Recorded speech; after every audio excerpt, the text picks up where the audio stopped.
सतनाम श्री वाहे गुरु जी। आज मैं बात करूंगी सिखों के चौथे गुरु गुरु रामदास जी के बारे में। सिख धर्म के चौथे गुरु गुरु रामदास जी का जन्म 9 अक्टूबर 1534 को लाहौर में हुआ था। इनके पिता का नाम भाई हरिदास और माता का नाम अनूप देवी था। इनके बचपन का नाम जेठा था। 7 वर्ष की आयु में अनाथ होने के बाद भाई जेठा अपने नाना के यहाँ रहकर बड़े हुए। 12 वर्ष की आयु में भाई जेठा जी की मुलाकात सिखों के तीसरे गुरु गुरु अमरदास जी से हुई। तब से भाई जेठा ने गुरु अमरदास जी और सिख जनता की सर्वोच्च भक्ति और विनम्रता के साथ सेवा की। उनका विवाह गुरु अमरदास जी की छोटी बेटी बीबी भानी जी से हुआ था। उनके 3 पुत्र थे।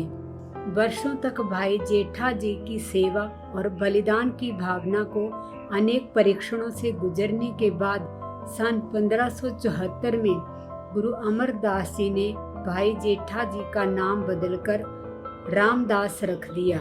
रामदास अर्थात भगवान का दास, और उन्हें सिखों के चौथे गुरु के रूप में नियुक्त किया।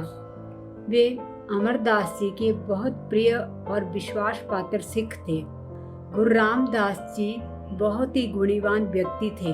वे अपनी धर्म परायणता, भक्ति, ऊर्जा और वाक्पटुता के लिए प्रसिद्ध हुए।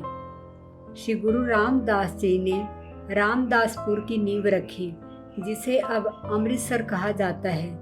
इस उद्देश्य के लिए उन्होंने तुंग, गिलवानी और गुमटाला गांवों के जमींदारों से जमीनें खरीदी और संतोखसर सरोवर की खुदाई शुरू की। बाद में उन्होंने संतोखसर पर काम स्थगित कर दिया और अपना ध्यान अमृतसर सरोवर की खुदाई पर केंद्रित किया।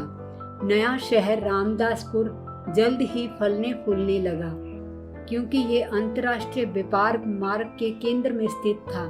ये लाहौर के बाद पंजाब में व्यापार का एक महत्वपूर्ण केंद्र बन गया। श्री गुरु रामदास जी ने खुद कई व्यापारियों और कारीगरों को विभिन्न क्षेत्रों और व्यापारों के लिए आमंत्रित किया। इसने सिखों को पूजा का एक साझा स्थान प्रदान किया। गुरु रामदास जी ने मंजी प्रणाली के स्थान पर मसद प्रणाली शुरू की, और इस कदम ने सिख धर्म को मजबूत करने में बड़ी भूमिका निभाई। श्री गुरु रामदास जी ने आनंद कारज के लिए 4 लावां की रचना करके सिख धर्म को एक कदम और मजबूत किया, और सिखों को उनके बच्चों की शादी पर उन्हें पढ़ने की सलाह दी। इस प्रकार सिख धर्म में नई विवाह प्रणाली शुरू हुई। उन्होंने गुरु का लंगर की परंपरा को भी आगे बढ़ाया। उन्होंने 30 रागों में वाणी की रचना की, जिसमें कुछ पिछले गुरु साहिबान की वाणी से और नए राग भी थे। विशेषकर आप जी ने 638 नए छंद भी रचे, जो बाद में गुरु ग्रंथ साहिब में शामिल किए गए। गुरु जी ने सिखों को उनका धर्म का पालन करने के लिए कड़े नियम भी बनाए। अपना अंत समय समीप पाता देख गुरु रामदास जी ने गुरुपद का दायित्व अपने 3 पुत्रों में से सबसे छोटे और सुयोग्य पुत्र अर्जुन देव को सौंपने का निश्चय किया।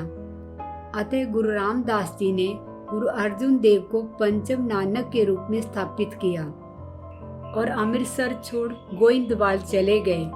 गुरु रामदास जी ने अपने जीवन काल के दौरान सिख समाज की संरचना को व्यवस्थित करने पर कड़ी मेहनत की, और 1 सितंबर 1581 को ज्योत ही ज्योत समा गई। आशा करती हूँ वीडियो आपको पसंद आया होगा।